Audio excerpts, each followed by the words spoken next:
Estamos ao vivo. Bora para mais uma tentativa, gente. Hoje, muitos problemas técnicos, não sei o que está acontecendo. Parece que é bug do Instagram, porque a gente não está conseguindo colocar os convidados aqui, todo mundo simultaneamente na live. Mas vamos para mais uma tentativa. Esperar o pessoal entrar.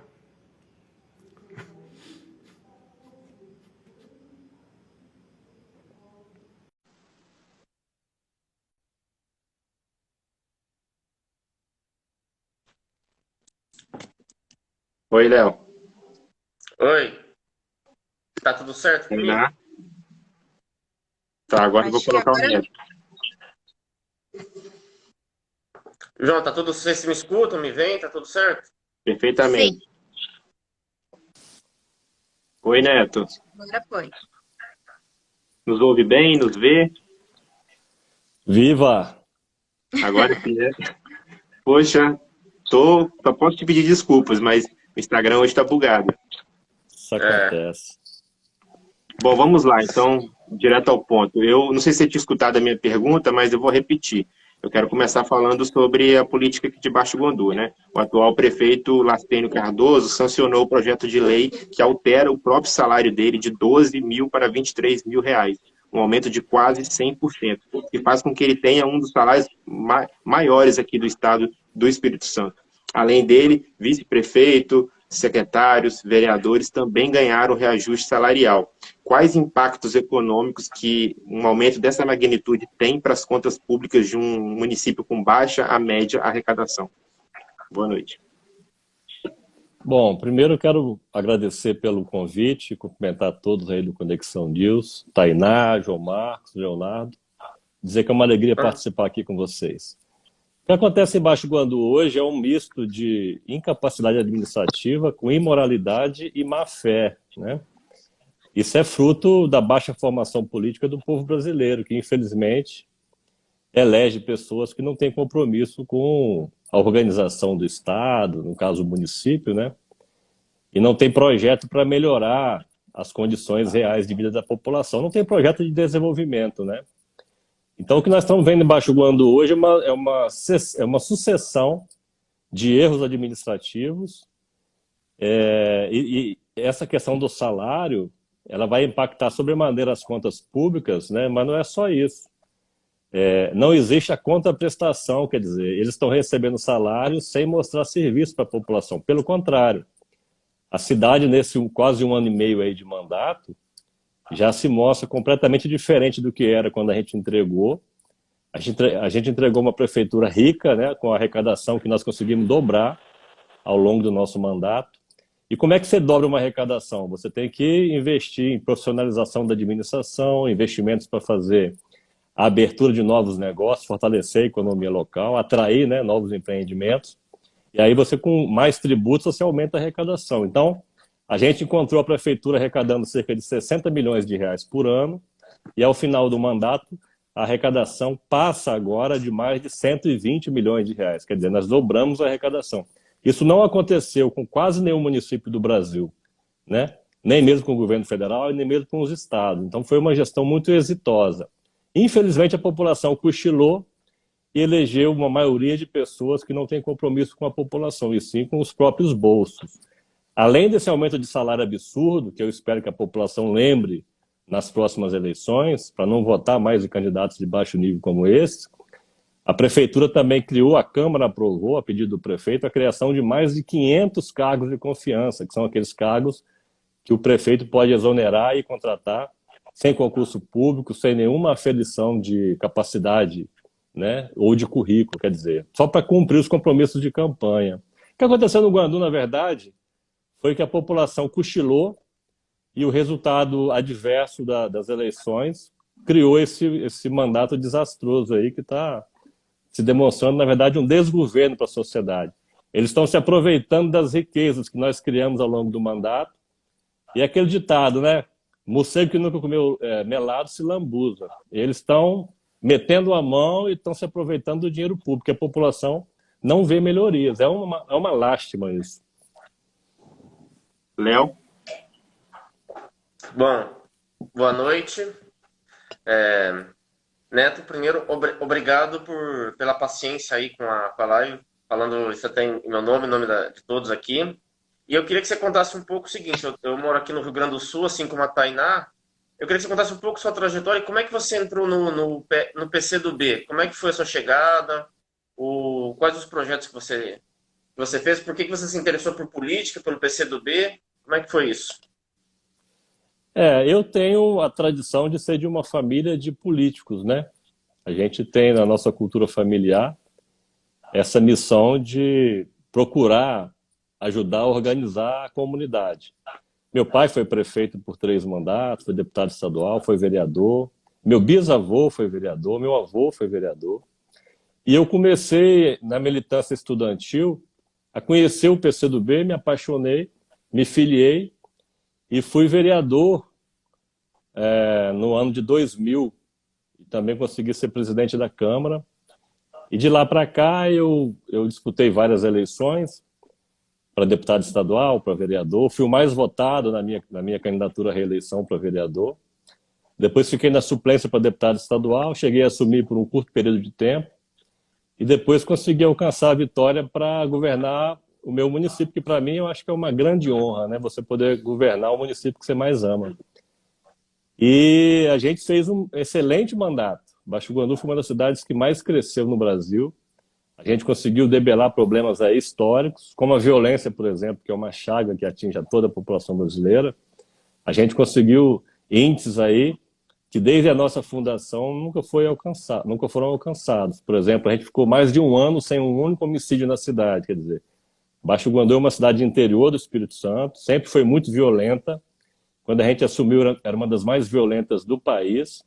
E a gente conseguiu essa façanha aí de conseguir ficar mais de um ano sem um único homicídio na cidade, graças à organização da gestão municipal em parceria com as forças de segurança, né?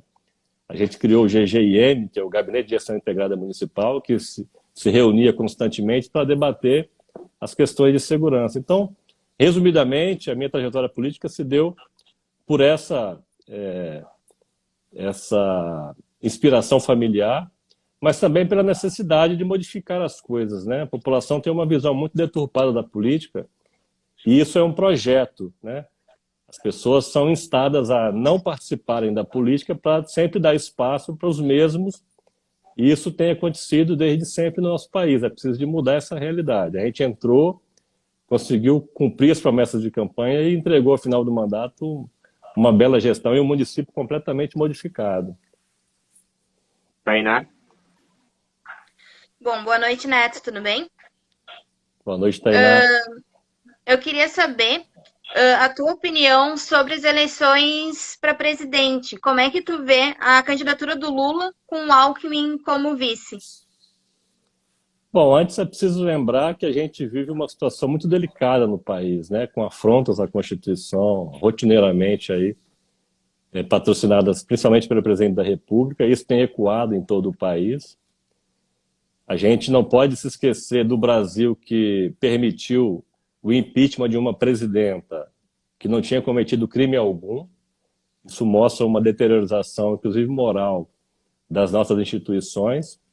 De lá para cá, a gente vem vivendo um grande retrocesso. É bom lembrar que a gente não viu de 2016 até aqui, seja com a assunção do Temer, seja com a eleição desse, que é o pior presidente da história do Brasil, e vai ser o único que não será reeleito desde que a emenda da reeleição foi aprovada nos idos aí da década de 90. Então é um governo desastroso, um governo que a população sente na pele, é um governo que representa interesses não só das pessoas mais ricas do país, mas das pessoas atrasadas, né? Que infelizmente são chamadas de elite aqui no nosso país. São as pessoas mais ricas, né? Percebam, por exemplo, que de lá para cá não foi aprovado nenhum projeto relevante em benefício da população. Pelo contrário, é só corte de direitos, como previdenciários, como trabalhistas, e uma série de outras ações que têm impactado profundamente aí na vida do brasileiro. A inflação, o desemprego. É um governo de desastre, né, de desmonte do patrimônio nacional. Eu vejo com muita expectativa a eleição do presidente Lula, E a escolha do vice, acho que foi muito acertada, porque quando você está numa disputa eleitoral num país bastante dividido, a gente precisa de fazer ampliação do nosso campo, porque ninguém ganha uma eleição sozinha, né? Sozinho. Então, o presidente Lula acertou porque ele trouxe uma pessoa experiente, que já disputou a presidência várias vezes, uma vez, e foi governador várias vezes.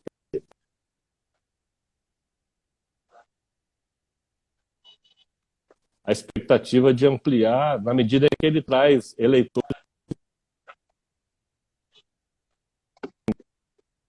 Então, ele traz não só lideranças políticas de centro, né, do espectro político, mas ele também traz eleitores que certamente não votariam no Lula se ele tivesse um candidato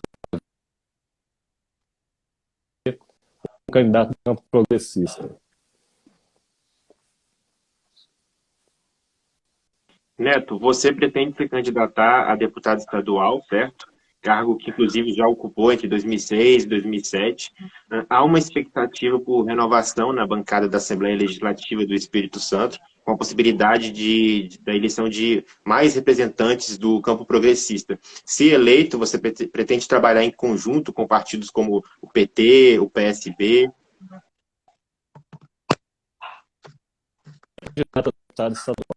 Perdemos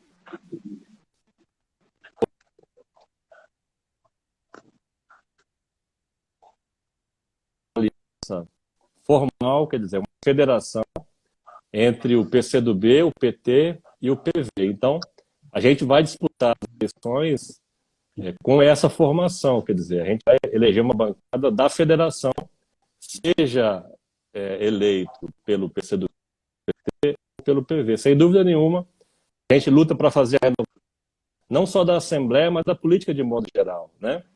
Eu fui deputado em 2006 e antes e agora, esse tempo todo, não mudou muita coisa, quer dizer, as práticas políticas, né? Aquela coisa de deputado para poder votar no governador, ter que ter cargos no governo, e aí o governador é obrigado a ter que colocar esses indicados aí em hospitais públicos, em pronto-atendimentos, Eu fui deputado prejudicado na ponta. Está tendo problema na conexão? O seu sinal está travando bastante, sua imagem e seu áudio. Mas deu para entender o que você disse. Deixa eu ver se melhora. Vocês pegaram aí até onde? Não, deu para entender. Deu para entender. Já.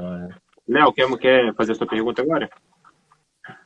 Sim, vamos continuando aí. Eu queria te perguntar o seguinte, né? Uma das bandeiras da oposição, assim, vamos pegar aí desde 2014, 15, foi a questão do comunismo, né? É uma coisa que eles batem muito na tecla, o comunismo e tal. Como é que é ser do PCdoB e sofrer uma pressão dessa? Porque você fala em comunismo, as pessoas saem correndo. Assim, como é que é encarar essa realidade, assim, essa pressão que faz que todo dia tá na mídia, nas redes sociais, muitas vezes algumas coisas até distorcidas. Como é que é encarar isso?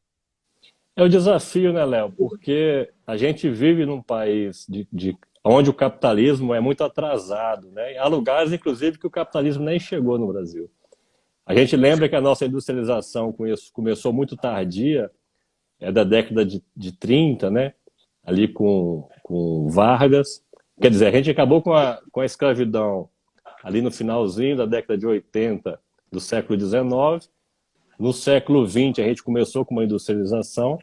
Então, o Brasil é um país pobre, de formação popular, bastante servilista, né? A gente, no início, tinha uma relação muito agressiva, violenta com os indígenas, no primeiro século. Na segunda metade do primeiro século, com a escravidão, a gente teve uma relação que era muito ruim, como era com os indígenas, passou a ser com os negros. E foi assim nos 3 séculos, quer dizer, os portugueses, os brancos que chegaram aqui, né, não sendo os caras que tinham mais dinheiro, mas os que vinham para servir, né, pessoas que vinham para trazer vários ofícios aqui, carpinteiros, pedreiros, enfim, todo tipo de ofício. Era uma gente que tinha uma formação portuguesa também servilista, né? Afinal, a gente vivia um regime de reinado ainda, depois do Império. Então, ser comunista é um motivo de orgulho, principalmente porque a população ainda não conhece. Como eu disse, a gente tem um capitalismo muito atrasado e é preciso de confrontar a nossa realidade para poder apresentar as nossas ideias.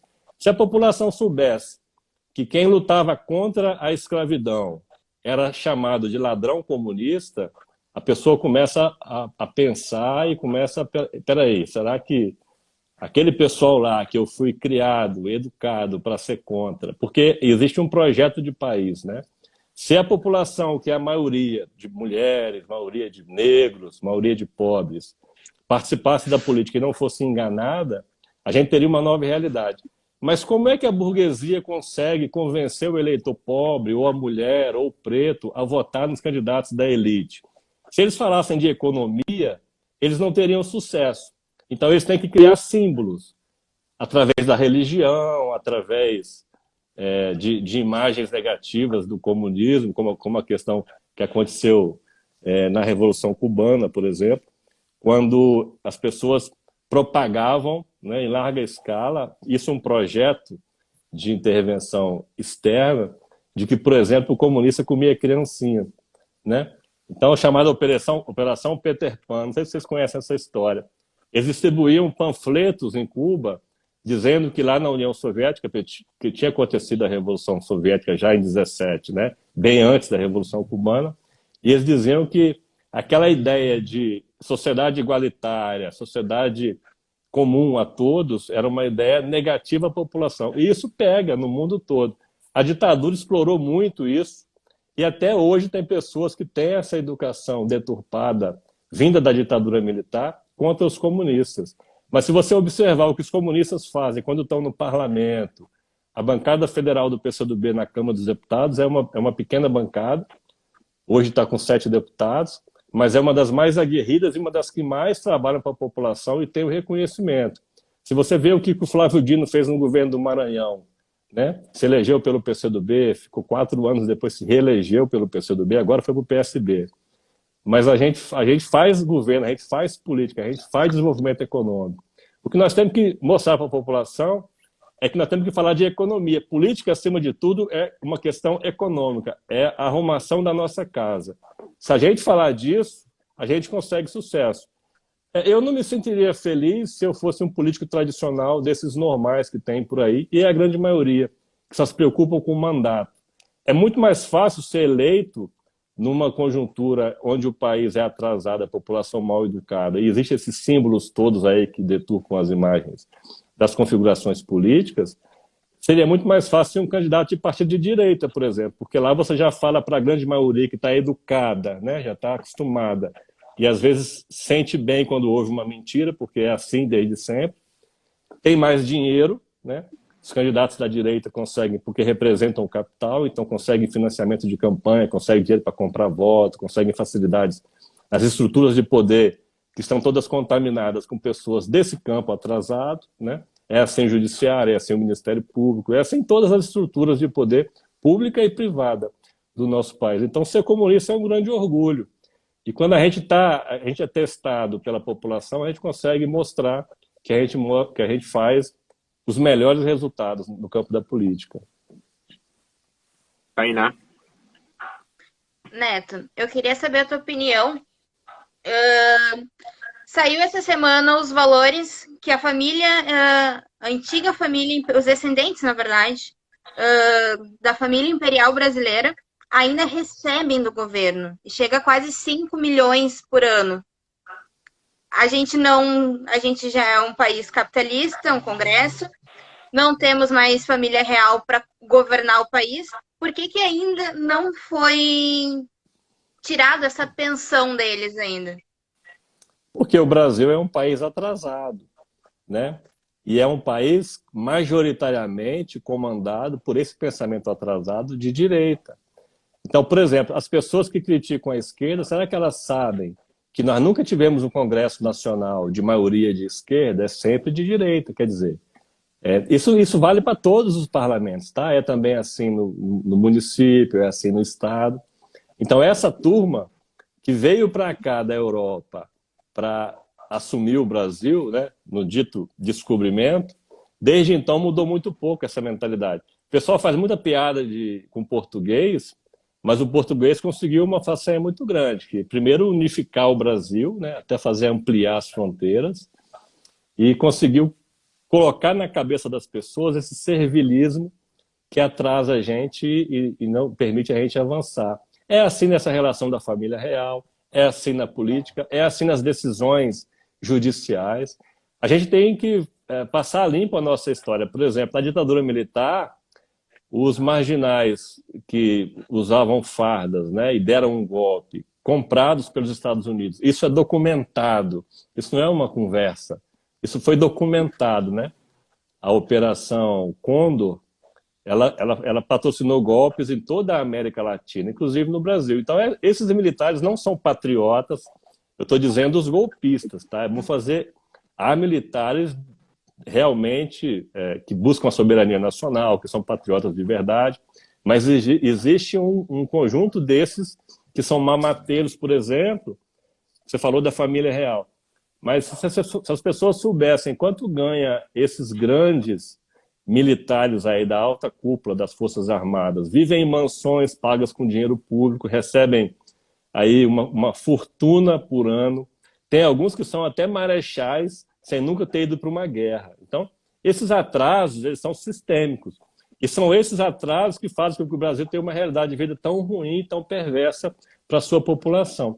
Isso está incrustado na nossa estrutura. Assim como é o racismo, o machismo, a misoginia, esse horror aos pobres que existe, é uma coisa que tem que ser desconstruída no nosso país. E nós só vamos conseguir fazer isso se as pessoas passarem a entender a importância da política, votarem com mais consciência, participarem do processo eleitoral como eleitores melhores, como candidatos, para poder mudar a nossa realidade. Se não mudar, não muda. Neto, voltando a falar de Baixo Guandu, o presidente da Câmara dos Vereadores, Leandro Daquimacol, ele tem se omitido em algumas polêmicas recentes.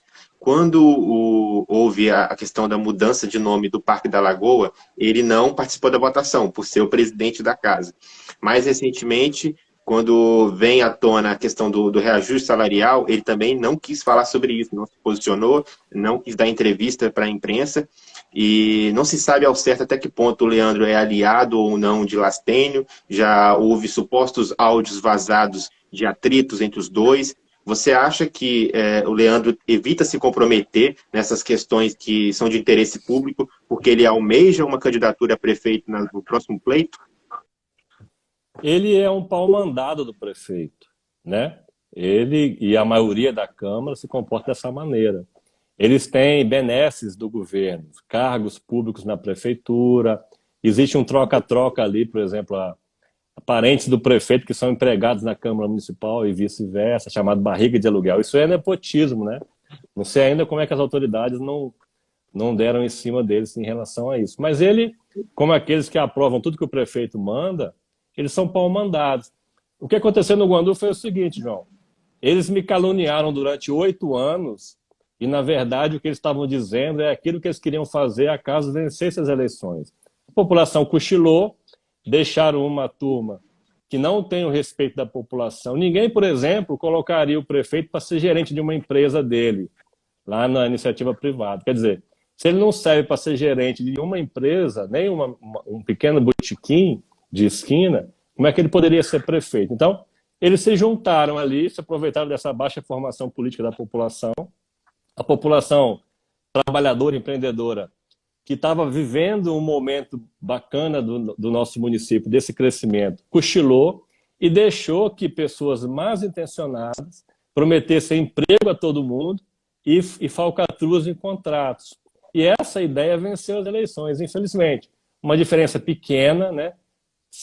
Foram cerca de 44% dos votos somente, mas venceu as eleições.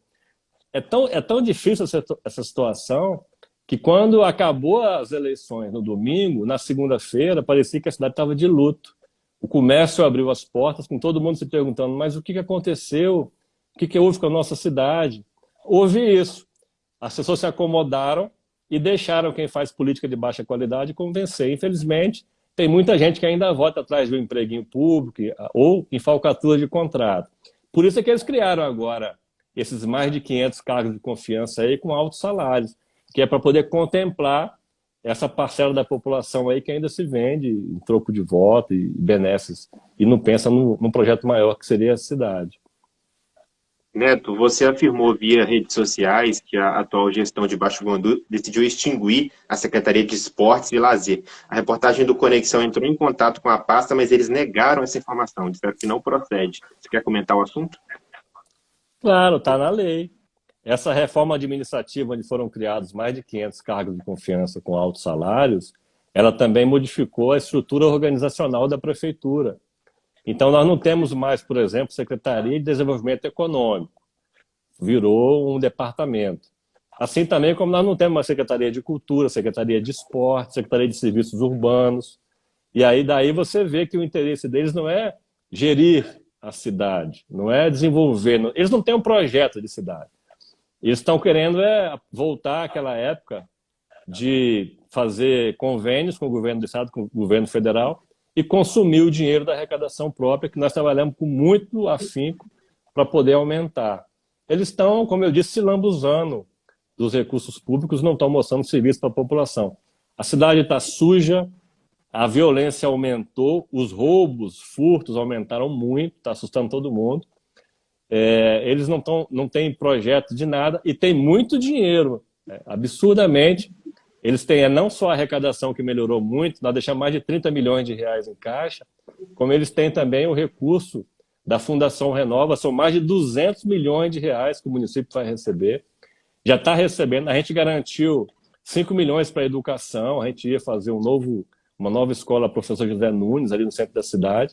Não sei o que eles vão fazer. Nós conseguimos garantir um novo hospital microrregional de 55 leitos, sendo 10 leitos de UTI, e eles precisam a população precisa de cobrar essas melhorias, né?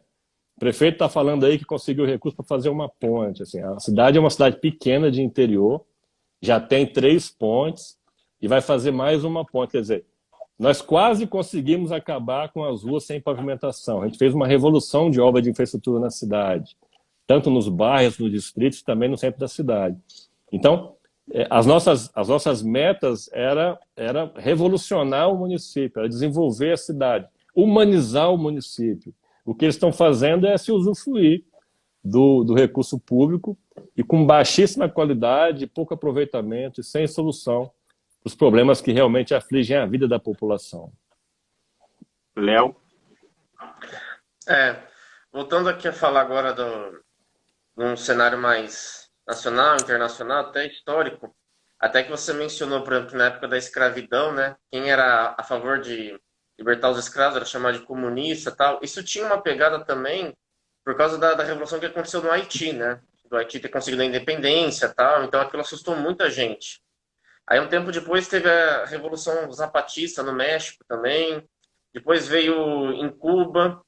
E é engraçado que toda vez os países vizinhos e tal sempre se alertam, as elites vizinhas, né? Eu queria saber dessas revoluções, assim, como é que você vê hoje, assim, são exemplos, são coisas que te inspiram as pessoas a querer mudança? O Léo falhou no finalzinho aí da sua pergunta. Até o Haiti eu consegui captar, depois você falou do México e depois eu não ouvi mais.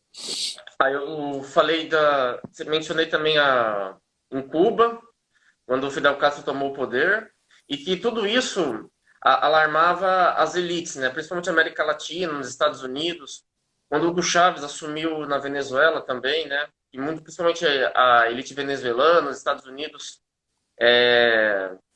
se assustavam, e tinha muita comissão que tomasse conta do continente inteiro.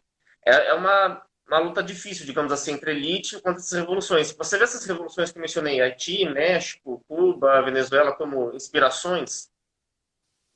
Como é que funcionam as coisas? Assim, se as pessoas estudassem um pouquinho mais de história, infelizmente a gente não tem uma educação que privilegia, né, as formações das nações e tal. Então, por exemplo, quando o mundo vivia sob um regime de imperadores ou de reis, A burguesia começou fazendo ali, através do mercantilismo, se enriquecer. Essa história é conhecida, né? Por isso é que chama burguesia. Mas ali começou a se desenvolver, conseguiu dinheiro, mas não era nobre, né? Não tinha o poder da caneta. Tinha que comprar os seus títulos de nobreza e tal. Então, essa burguesia, e esse foi o prenúncio do capitalismo, né, Léo? Quando essa burguesia conseguiu o poder, ou seja, convenceu a maioria a derrubar os reinados, os imperadores, eles não tinha como não perder também o poder para a maioria de pobres e desvalidos. Mas o que eles fizeram? Para manter o poder, eles, através do dinheiro, eles conseguem a manutenção do status quo, ou elegendo representantes ou cooptando representantes quando, porventura, não são eleitos do seu campo. A Revolução Francesa, por exemplo, prometeram às pessoas igualdade, fraternidade, liberdade, mas com a queda da Bastilha, isso não aconteceu. As pessoas também, elas comemoram muito a Revolução Francesa, que foi um marco, mas não se dão conta de que 10 anos depois a França deixou ascender o poder o Napoleão, né? E que produziu ali desastres, guerras e dificuldades econômicas para a grande maioria. Então, o que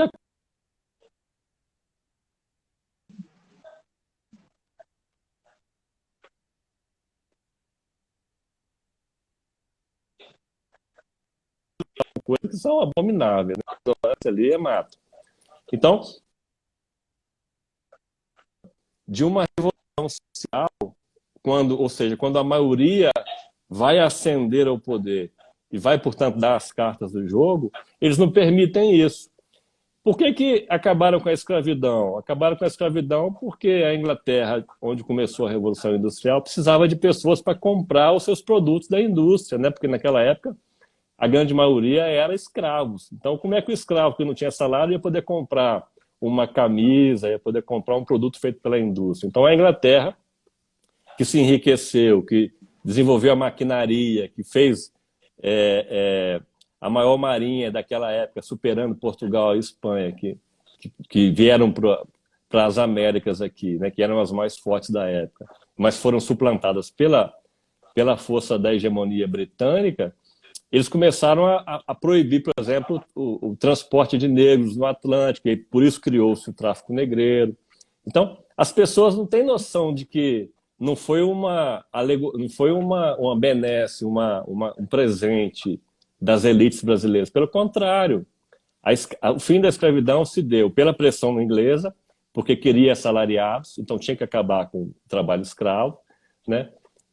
E essa situação toda fez com que as revoluções, como no Haiti que você citou, onde os pretos mataram, né, os seus feitores. O pessoal aqui no Brasil disse assim, ó o que aconteceu lá no Haiti, hein? Vamos ter cuidado aí com essa situação. A Argentina, por exemplo, a Argentina matou os seus escravos, em vez de libertar. Hoje você não tem, quem já teve a oportunidade de ir à Argentina, você vê poucos negros lá. E eles são muito racistas, né? Tenho relatos de amigos que são pretos, que viajaram para a Argentina e foram muito maltratados. Mas resumindo, Léo, as elites temem que a população acorde e por isso eles não investem na educação, eles ficam com esses símbolos, essas falsas contradições, né? Religião, essa coisa do comunismo e outras tantas que fazem com que a população se distancie da realidade e vote nos representantes sempre dessa burguesia. Quando o crente ele vota em alguém da direita porque o pastor pediu, porque o padre pediu, ou porque ele acha que um é mais religioso do que o outro, na verdade o que ele está fazendo é eleger os representantes das outras classes, que não a dele. E aí a situação dele nunca melhora. E isso vem se repetindo no Brasil desde 1500. Né? Quando o Brasil consegue, por exemplo, o Vargas, quando ele começou a industrializar o Brasil, ele ia sofrer o golpe, não sofreu porque ele se matou. E os mesmos que quiseram dar o golpe nele em 54, conseguiram 10 anos depois, em 64. Né? E essa história é velha, a população precisa acordar. Se a população passar a votar em mulher, em preto, em pessoas de partidos progressistas, com pouco tempo o Brasil deslancha. Aí o Brasil consegue virar uma grande nação e não uma nação para 30% da população, porque essa é a população que conta para as elites. Essa turma que está acostumada em fazer compra em Miami, está acostumada em arrochar o empregado aqui para ter mais lucro e ir para o exterior. Essa turma não quer saber de distribuição de renda. Tanto que a luta deles é contra a Constituição. Olha, há bem pouco tempo atrás, quando eu estava ainda nos bancos da Faculdade de Direito, o que a gente dizia é que o Brasil tinha uma Constituição linda, maravilhosa, programática, né, moderna, mas que ela não era ainda aplicada. Hoje, o que essa turma está querendo é acabar com a Constituição, porque eles não aguentam ver a população com direito. Sempre que um governo consegue fazer avanços sociais, aumentar direitos, aumentar o poder de compra do salário, garantir mais previdência, garantir melhores condições, essas elites patrocinam o golpe. Foi assim com Getúlio, foi assim com JK, Jango, foi assim com o Lula e a Dilma, né? Quando o Brasil começa a ascender socialmente, as elites se juntam, se aproveitam dessas pessoas que têm o mesmo pensamento deles, que estão incrustadas aí nos poderes da República e fazem fazem o que sempre fizeram. Para eles não tem lei, não tem nada. É na base da pressão. Essas falsas contradições aí é que tem levado a nossa população a bater cabeça, não ficar entendendo muita coisa. Tem gente que fala mal da política, não gosta de partidos, fala que vota em candidato. E isso é mais um projeto para fazer as pessoas votarem sempre nos candidatos da representação da direita. Tainá? Só acrescentar uma coisa assim que ele falou aí desculpa, Tainá, da Revolução Francesa, né? Que tinha muito de liberdade, igualdade e fraternidade. E aí, quando começou a Revolução no Haiti, não, peraí, aí liberdade e igualdade na minha colônia, não. Né? Ali é tiro, porrada e bomba, né? É bem isso também. Nas minhas colônias não pode ter isso. É isso. Tainá? Quero agradecer a todo mundo que está comentando, tem bastante comentários. Eu vou ler do Maldonado, Nesorge. Ele fala: Neto Barros mudou a nossa cidade de Baixo Guandu. Fez a cidade decolar e ser conhecida mundialmente. Também tem mais comentários. O Lopes, Maurílio César diz que a inflação tá braba. Um absurdo desse desgoverno. Eu acho que ele está comentando em relação ao presidente. O Antônio Evangelista, ele diz: parabéns, Neto, você é o orgulho de Guandu. Peraí que subiu.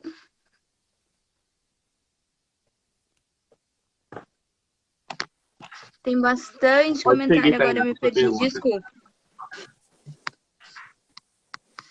Bom, a minha pergunta é sobre lei de proteção aos animais. Em algumas cidades, vê muitos animais de rua abandonados. Deveriam ter leis mais severas para evitar que os animais sejam abandonados, e abrigos que a prefeitura, o governo auxiliam no tratamento de muitos animais, no cuidado dos animais? Sem dúvida. Existe uma... Você sabe que quase 50% da população tem pelo menos um animal de estimação, né? Então, o brasileiro é um povo, apesar da bateção de cabeça, das caneladas e da incompreensão da sua própria realidade, é um povo bom, né? Tão bom que ele é manipulado. E a gente, quando saiu da prefeitura de Baixo Guandu, nós fizemos lá um centro de controle de zoonoses. Deixamos lá tudo equipado, sabe, um negócio bacaninha, para a gente começar a fazer um programa de proteção a esses animais. Tanto os animais de rua, né, quanto os animais chamados pets, né? E esse é um projeto que eu gostaria de levar para o governo do estado, para a gente garantir a proteção desses animais. Vocês sabem que a perspectiva de vida de um animal de rua, né, cachorro, por exemplo, que tem muito, é de cerca de 6 meses apenas. Eles são, né, adoentados, atropelados, machucados, mortos, né? Muita gente ainda faz muita maldade. E essa política de proteção ao animal, sem dúvida nenhuma, faz parte da nossa plataforma da pré-campanha para deputado estadual. Neto, o Magno Santos pergunta por que tantas escolas foram fechadas em Baixo Guandu ultimamente? Principalmente porque não existe um projeto para fazer evoluir, né, a nossa qualidade da educação. Quando a gente estava na prefeitura, por exemplo, todos os índices aumentaram, incluindo os da educação. A gente conseguiu aumentar os índices do IDEB, por exemplo, a Prova Brasil, os nossos alunos eram bem qualificados. Eu ficava muito feliz quando um aluno, por exemplo, de uma região das mais pobres da cidade, conseguia se destacar em português, em matemática. Vários alunos nossos ganharam premiações aí de redações nacionais. E também existe o interesse da administração atual para fechar as escolas. Eles estão querendo aumentar o número de linhas do transporte escolar. E aí existe uma suspeita muito grande de que existe um esquema nos contratos para poder fazer sangria dos cofres públicos aí. Quer dizer, fecha as escolas, obriga crianças da mais tenra idade, né, a saírem dos seus locais de moradia, pegarem um transporte escolar e irem ou para a sede ou para algum distrito. E tem famílias que não estão deixando os filhos estudar, porque são crianças às vezes de 4, 5 anos, né? E o transporte escolar também está com uma péssima qualidade. Tem ônibus que está saindo e não está chegando. Quer dizer, você imagina a aflição de um pai deixar um filho sair, às vezes, de madrugada, ainda de noite, para pegar o transporte e ficar esperando o filho voltar, às vezes, altas horas da noite, sem saber o que se passou. Na verdade, o que tem na Prefeitura de Baixo Guandu hoje é um retrocesso. Eles estão se aproveitando do que nós construímos e estão sugando, estão dilapidando, vão deixar só o pó. Infelizmente, a gente avisou, né? E temos que lutar para mudar essa realidade agora. Vamos aproveitar, talvez, já que eles aumentaram os salários, para que a gente consiga botar mais pessoas boas na política, né? Professores, pessoas do campo, de todos os ofícios, para se candidatarem a prefeito, vice, a vereador, para poder fazer uma revolução democrática, né? Através do voto, para melhorar a nossa comunidade. O prefeito do Guandu hoje recebe 28 mil, na verdade, porque tem os 5 mil do INSS e dos direitos, né? Então, é um dos maiores salários do Brasil. E eu se fosse legislador federal, primeiro que eu acho que nem seria necessário prefeitura e câmaras municipais para cidades pequenas, porque isso incha a máquina pública. Tem prefeitura que nem é autossuficiente, vive recebendo recursos do governo federal e do governo estadual.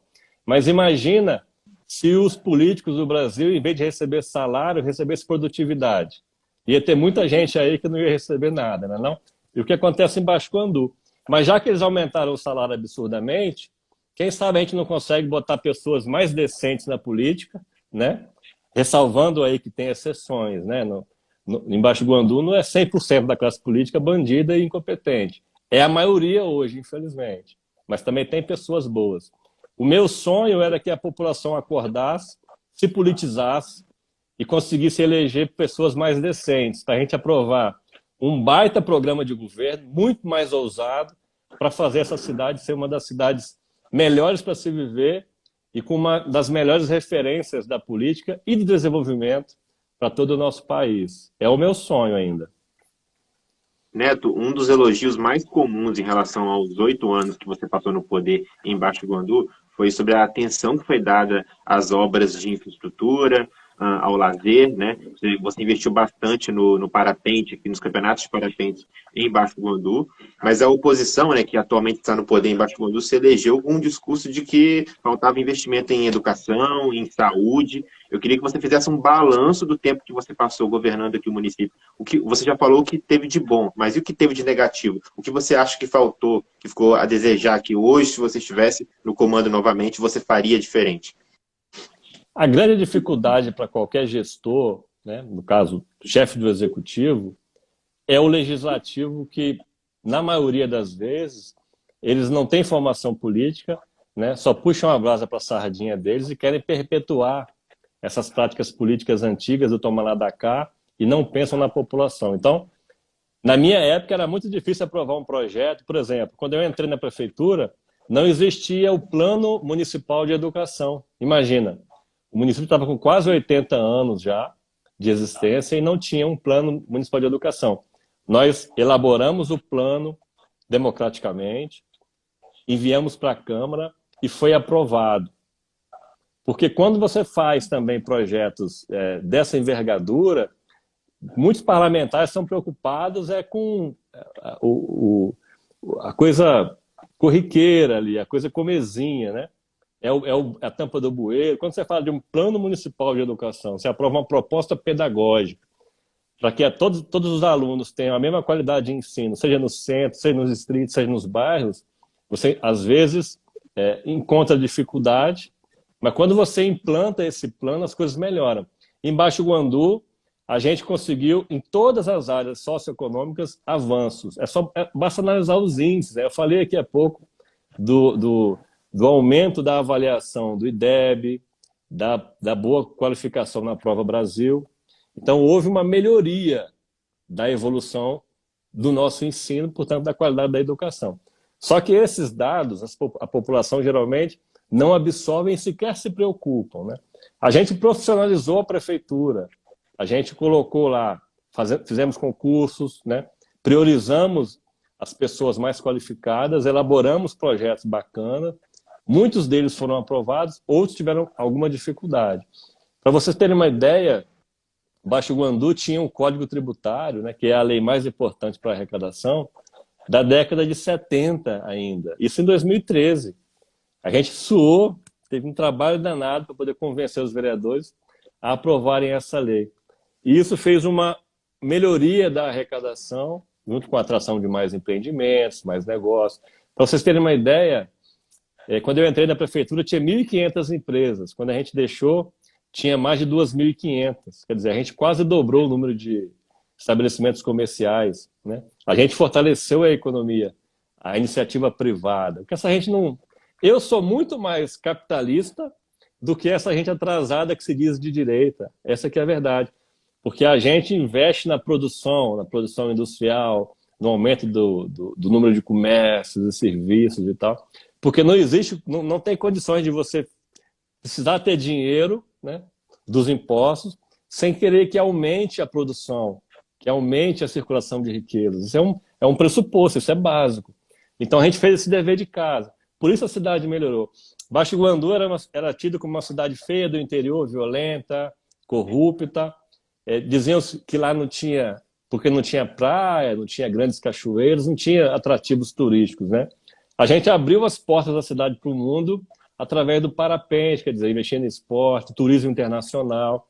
Chegamos a ter a única competição internacional esportiva do Espírito Santo, localizada ali em Baixo Guandu. Então, se as pessoas percebessem, eu ainda tenho esperança que elas vão estudar isso, vão analisar e vão comparar os avanços que nós fizemos para a cidade, e não tenho dúvida nenhuma de que nós hoje estaríamos num patamar ainda melhor. Mas, infelizmente, houve uma paralisação do ciclo de desenvolvimento que nós começamos em 2013. E isso foi ruim e está sendo muito ruim para toda a população que está muito ressentida, tem reclamado muito e muitos estão revoltados pelo descaso e pela politicagem vistas aí hoje em dia. Léo?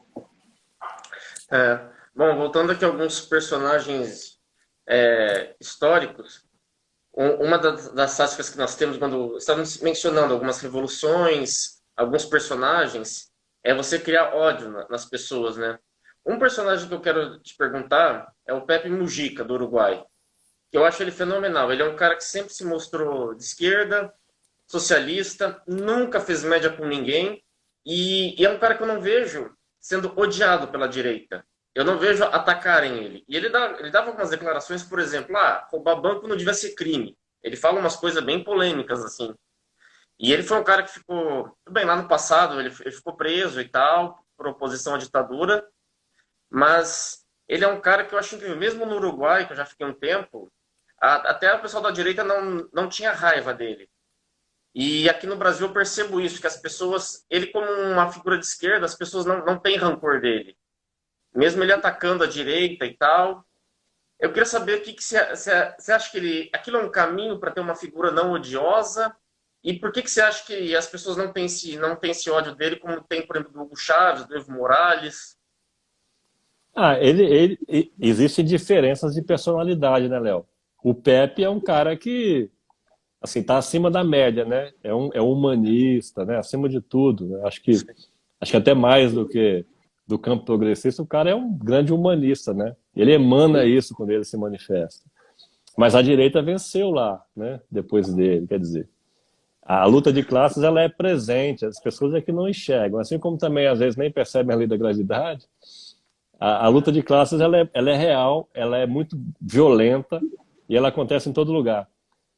Um líder de esquerda que é muito adorado por uma parcela da população é o Lula. O Lula terminou o mandato com 87% de aprovação. Quer dizer, nós não temos 87% de pessoas de esquerda no nosso país. Pelo contrário, não chega nem a 30% disso, né?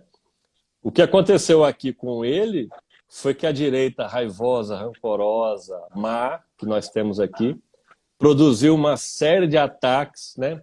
Através da imprensa, das instituições oficiais do Estado e da iniciativa privada, e construíram no imaginário popular uma antipatia contra o Lula e contra o PT.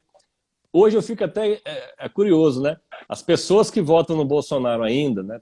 Diminuiu bastante já, né? Vai perder a eleição, não é à toa. Eles criticam muito a Rede Globo e outros meios de imprensa.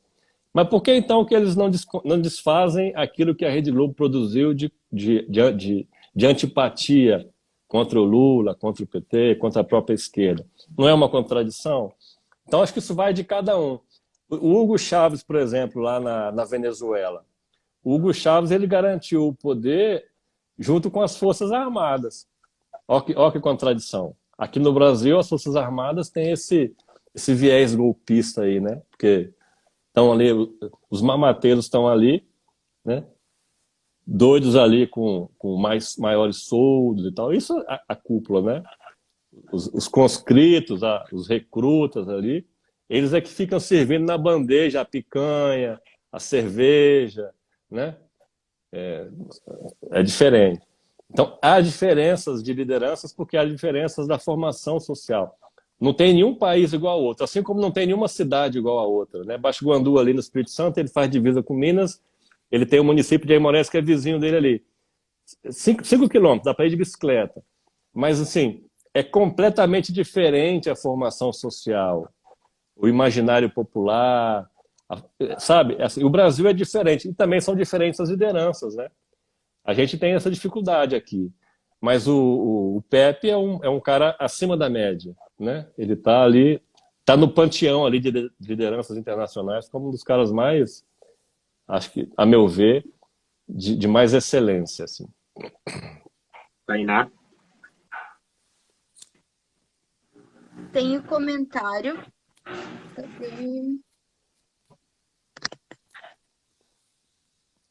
Ai, gente, desculpa que sumiu aqui. Bom, mas eu vou pela minha pergunta. Eu queria saber a tua opinião em relação às fake news. Principalmente fake news em época de eleição, onde temos candidatos que eles estão mais preocupados em atacar o seu opositor, disparando fake news, do que fazer uma propaganda para si e falar sobre os seus projetos. Fake news sempre existiu, Tainá. E, infelizmente, se não for existir para sempre, vai demorar muito tempo ainda para acabar. Quando não tinha jornais, revistas, rádio, televisão, as fake news eram propaladas verbalmente. Com o advento, né, dos meios de comunicação mais modernos, até antes da internet, também, poxa, sempre existiu fake news. Quem tinha o monopólio da mentira era a grande mídia. Por exemplo, em 89, a Rede Globo interferiu no processo eleitoral, ajudando a eleger o Collor, naquele último debate famoso ali, com jogo de cena, de luz e tal. Enfim, essa história também é conhecida, né? Então, fake news sempre existiu. Com a internet, ela foi potencializada, né? Mas se nós tivéssemos um povo com uma formação mais... uma formação melhor, né? Uma formação superior. Não estou falando de curso superior, não. Uma formação superior. Se as pessoas tivessem uma melhor educação, tivessem uma formação melhor, as fake news que sempre existiram e vão continuar existindo há muito tempo, teriam uma menor repercussão na sociedade, né? O que aconteceu em 2008, por exemplo, foi uma enxurrada de mentiras, né? Por exemplo, aquela coisa não vou nem dizer aqui daquela mamadeira ali, sexual, vamos dizer assim, né? Que usaram muito contra o PT e tal. Coisas que nunca existiram passaram a ser verdade. Isso continua, tá? Eles conseguem ter uma... Aliás, é o seguinte, é bom lembrar, o conhecimento humano ele avançou muito, né? Nós, como somos um país atrasado, a gente às vezes até nem ficamos sabendo. E tem coisas que chegam aqui no Brasil, por exemplo, de experiências, de pesquisas, né? Que são feitas lá na Europa, nos Estados Unidos, em outros países mais avançados do que o nosso. Tem coisas que chegam aqui depois de 50 anos, 60 anos. Esse avanço do conhecimento, ele não serve só para obras, para tecnologias de construção, medicina, etc. e tal. É também no campo do conhecimento. Então, existem pessoas que são preparadas e que sabem como é que funciona o pensamento humano. Essas pessoas, elas são utilizadas na política, assim como são nos negócios também, né? O mercado utiliza muito a propaganda e tal. Eles sabem o que dizer, para quem dizer e como dizer. E isso influencia, né? Então, às vezes, uma coisa que você acha de baixo nível ou simplória, ela é avassaladora, porque muita gente, inclusive, nem consegue ler, né? A gente tem uma população que vê vídeo, escuta ali o áudio, né, do Zap Zap, principalmente, e nem tem condição de assimilar. E isso vai sendo discutido. Eu conheço gente que não acha que existe dengue, por exemplo, até hoje. Acha que isso é uma invenção, que isso é conversa fiada e tal. Nós vimos isso na pandemia, né? Não vamos nem falar do Brasil só. Lá nos Estados Unidos, o Trump convenceu a milhares de pessoas a tomarem detergente para poder se prevenir contra a Covid. Isso aqui é um absurdo maior do que esse? Nos Estados Unidos, hein? Que tem muita coisa boa, mas também está provado que tem muita coisa ruim. Então, fake news, a vacina contra fake news, eu acho que nem é você ficar querendo convencer o outro a não fazer. É você preparar a população para não ser uma vítima fácil desse mal aí, que é a mentira, né? A mentira sempre existiu e não sei quando vai acabar. Mas eu acho que o que nós temos que fazer é preparar a população, educar para ela conseguir apreender as coisas, né? Ter discernimento para conseguir separar o joio do trigo e filtrar o que é verdade e o que não é, saber pesquisar e tal. O que aconteceu no Brasil, inclusive, não é só o eleitor, não, tá?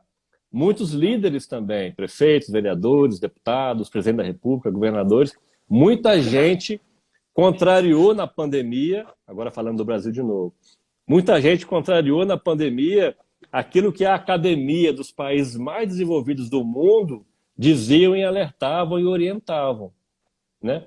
Então você viu que teve uma diferença aí de postura de líderes durante a pandemia e que se não fosse aqueles que lutaram a favor da ciência, o número de mortes aqui no Brasil seria 3, 4 vezes maior. Por que o Brasil tem 2% da população mundial e tem 10% dos casos de morte de Covid? Essa é uma contradição que ela só se explica pela ignorância, né, geral e principalmente daqueles políticos que trabalharam contra a população no caso da pandemia. É uma lástima isso. Mas nós vamos ter que conviver com esse mal ainda durante um bom tempo, né? Neto, a Manuela Dávila, que tem quase 20 anos de vida pública, é um dos grandes expoentes do seu partido, o PCdoB, perdão. Mas, ao mesmo tempo, ela é uma mulher que sofre muitos ataques de ódio na internet, ela sofre muito com desinformação, inclusive ela mesma fala sobre isso abertamente em entrevistas. Você acha que se assumir comunista é um tiro no pé no Brasil, porque acaba comprometendo as chances de candidaturas como as dela, conseguir viabilidade no cenário nacional? Porque a Manuela já tem uma carreira construída no Rio Grande do Sul, mas quando ela se candidata a nível nacional, não é algo viável. Você acha que isso tem a ver com essa imagem associada ao comunismo, que ainda sofre com muita desinformação no país, muita fake news? É aquela coisa, João, assim, o que fazer? Você remar contra a maré é difícil. Mas o que fazer quando o certo é remar contra a maré, né? Quando você sabe que o pensamento hegemônico ele está equivocado. Não porque você acha que está equivocado, porque as comprovações desse pensamento no mundo já se mostraram equivocadas. Então, se assumir comunista, se assumir de esquerda, se assumir progressista, é um risco muito grande, eleitoralmente falando. Mas a Manu foi vereadora, ela foi a deputada federal mais votada do Rio Grande do Sul, né? E quando você chega na política, você consegue mandato e você começa a incomodar, você sofre muito com isso. Eu mesmo sofria muito. Por exemplo, eu sou um prefeito que não responde a nenhum processo, né? Não respondo a nenhum tipo de inquérito, nada judicial. Eu tive 8 anos de mandato, fui 4 anos vereador, fui 1 ano deputado, tenho uma vida limpa. Então, como é que você combate uma pessoa dessa, que faz um mandato resolutivo, né, com índices que são comprovadamente bons? Como é que você combate uma figura dessa? Ah, vai atacar a religião, vai atacar a família, né? Vai inventar um monte de coisas. A Manu sofre isso. Mas não é só a Manu, né? Isso não é só porque ela é comunista, né? Se ela fosse talvez um homem, sofreria menos. Ela sofre muito porque também é mulher. É bom lembrar disso. E essas questões de preconceito, seja racismo, seja machismo, elas, num ambiente normal, acontece com uma piadinha, uma coisa sem graça aqui e ali. Mas quando é que ele aparece? Na disputa, né? Quando você perde uma competição para alguém e você não tem grandeza de reconhecer o mérito do seu opositor, você aí ataca o sexo, aí você ataca a cor, você ataca a origem, a classe social. Isso é uma coisa também da nossa baixa formação, né? Mais uma vez aí falando da educação. Sem educação de qualidade, nós não vamos conseguir fazer uma população altaneira, assim, né? Altiva, com condições de fazer o Brasil avançar. A Manu é só uma vítima, mas ela não é sozinha, não. Nós tivemos a governadora do Rio de Janeiro, a Benedita, né? Que é deputada federal, uma grande mulher. Ela, dos últimos 20 anos, ela foi a única governadora que não foi presa do Rio de Janeiro, imagina. Ela foi uma mulher altamente atacada, porque ela veio de origem pobre, é preta, mulher, ela é empregada doméstica, né? Isso acontece muito com as mulheres aí, mas isso é infelizmente. E não é só na política, João. É no jornalismo, é na iniciativa privada em geral, nas empresas e tal. Infelizmente o Brasil tem essa estrutura de preconceito, né? Mas e aí, se você sabe que o melhor caminho é ser comunista, é ser progressista, você vai deixar de ser só para conseguir ganhar uma eleição? Eu disputei 8 eleições na minha vida, já perdi várias e ganhei algumas. E me orgulho muito disso. Eu vejo muita gente aí que ganha eleição porque faz pesquisa de opinião pública, sabe até a cor da camisa que tem que usar, sabe o que tem que dizer, o que não pode dizer para convencer o eleitorado. Um político dessa qualidade, quando chega ao poder, não faz mudanças necessárias, porque se a pessoa só faz aquilo que a população quer e acha que está agradando, muitas vezes você não vai conseguir mudar. Nós vamos continuar nessa mesmice, entendeu? É preciso remar contra a maré, é preciso ter opinião. Esse negócio de você ter uma opinião com um grupo aqui, depois quando você vai no outro grupo ali, você muda de opinião. Eu conheço político que é assim, se tiver numa roda de conversa, alguém falar a favor do homossexual, ou homoafetivo, né? Ele também é a favor. Se ele for para outra roda ali e o grupo estiver falando mal, ele também é mal. Sinceramente, eu acho que pessoas dessa natureza e políticos assim não levam o Brasil a lugar nenhum. Neto, eu quero agradecer bastante sua participação aqui hoje. A gente já está com o nosso tempo esgotado. Queria te dizer que as portas estão abertas para você voltar mais vezes. Te desejar sucesso na sua carreira. E é isso. Muito obrigado mesmo pela presença aqui hoje. Eu que agradeço, João, Leonardo, Tainá. Agradeço a vocês aí do Conexão News. Estou à disposição sempre, viu? Muito obrigado aí pela oportunidade. E um grande abraço a vocês que assistiram aí, ou que vão assistir, né? Porque vai ficar aí na rede aí para todo mundo poder acompanhar. Boa noite, um grande abraço. Léo, quer arrematar? Não, só ia falar um negócio de agradecer também aí, mas é que eu tô lendo agora aquele livro, 1984, né? Foi escrito em 48 pelo George Orwell. E é incrível que ele tenta adivinhar como é que ia ser o mundo no futuro em 84. E ele cita as fake news. Ele fala, vai ter o Ministério da Verdade nos governos, que eles vão manipular as verdades, que é o famoso gabinete do ódio que nós temos hoje. Só para acrescentar que eu estou lendo o livro e eu fiquei chocado, que ele falou exatamente como ia acontecer. ia ter o Ministério da Verdade, chamado de Gabinete do Ódio. Mas é isso, pessoal. Obrigado. Valeu, Tainá. Grande abraço. Bom, quero agradecer ter separado esse tempo para conversar com a gente. Claro, obviamente fica o convite para uma próxima entrevista. Estou à disposição sempre. Sucesso para vocês. Um grande abraço. É isso, gente. Boa noite a todos. Abraço e até a próxima.